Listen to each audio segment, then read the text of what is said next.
Chers parents, bonjour ou bonsoir, selon le moment où vous verrez cette vidéo. C'est Madame Ardin, l'enseignante de votre enfant. Comme vous le savez, actuellement, les conditions sanitaires en Martinique ne nous permettent pas de réaliser un enseignement avec tous les enfants tous les jours. Nous aurons donc une grande partie du travail qui vous sera fournie en distanciel.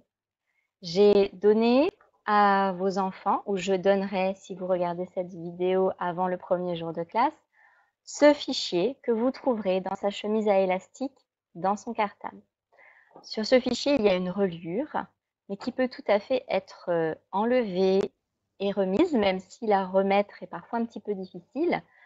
Si vous souhaitez que le fichier soit plus à plat pour que l'enfant puisse écrire dessus, vous pouvez séparer les fiches. Dans ce fichier, il y aura également des fiches à découper.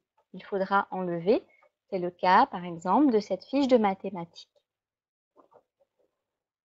Je me tiens aussi disponible par téléphone et par mail, donc n'hésitez pas à les utiliser.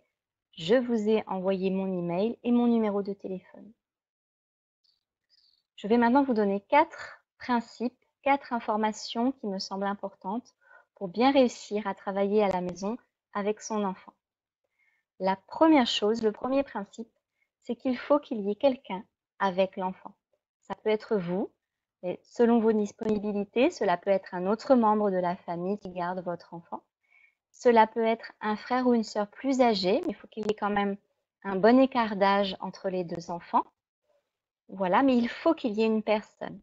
Il ne s'agira pas juste de mettre l'enfant devant une vidéo ou devant une fiche de travail.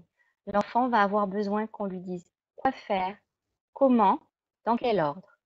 Dans la plupart de mes vidéos, je vais aussi demander régulièrement de mettre la vidéo en pause pour avoir le temps de faire une activité écrite.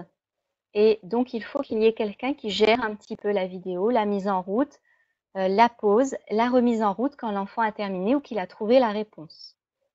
Dans beaucoup de mes vidéos, je vais donner les réponses directement. Donc, il faut d'abord que l'enfant fasse le travail demandé et ensuite on remet la vidéo pour avoir la réponse et qu'il puisse se corriger. Le fait d'être avec l'enfant, ça va aussi permettre de pouvoir l'encourager régulièrement, même s'il n'y arrive pas. N'hésitez pas à lui dire qu'on est en début d'année et que peut-être, petit à petit, il va y arriver, surtout quand il sera de nouveau en classe avec ses camarades, mais qu'on va au moins essayer. Je vous demande, le deuxième principe, d'essayer de prévoir un endroit assez calme, si vous le pouvez, si vous en avez l'opportunité chez vous, et de préparer à l'avance le matériel. Ce n'est pas juste je prends mon smartphone, je mets la vidéo. Prévoyez que dans toutes les activités que je vais donner, il y aura quelque chose à écrire. Donc il serait bon que l'enfant ait à côté de lui un crayon, une ardoise, le feutre pour écrire sur l'ardoise, le fichier orange dont je viens de parler, et parfois, il y aura du matériel supplémentaire que vous pouvez trouver facilement chez vous ou autour de chez vous. Et je le préciserai soit en introduction de la vidéo, soit dans la description de la vidéo, si jamais j'ai oublié. Le troisième principe dont je voulais vous parler, c'est de ne surtout pas hésiter à me contacter en cas de problème, si le travail demandé n'est pas compris, si l'enfant a une difficulté particulière et que je peux vous aider à trouver une petite astuce pour la surmonter. Et enfin, le quatrième principe est d'y aller progressivement. Je donne, quand l'enfant n'est pas à l'école, 3 séances par jour. Si j'ai décidé de découper ces séances en 3 parties, c'est parce que je pense que les enfants n'auront peut-être pas assez d'attention et de concentration pour les faire toutes d'un seul coup. La vidéo, elle dure parfois quelques minutes, parfois une dizaine de minutes, mais on demande de mettre en pause pour faire les activités. Donc en réalité, le travail de l'enfant dure beaucoup plus longtemps.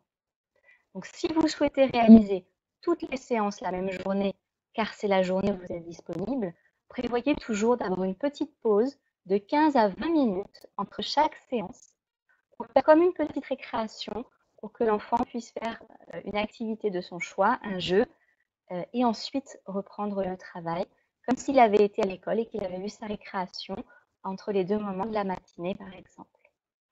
Voilà. Je vous souhaite un bon travail avec votre enfant, un bon courage surtout à vous.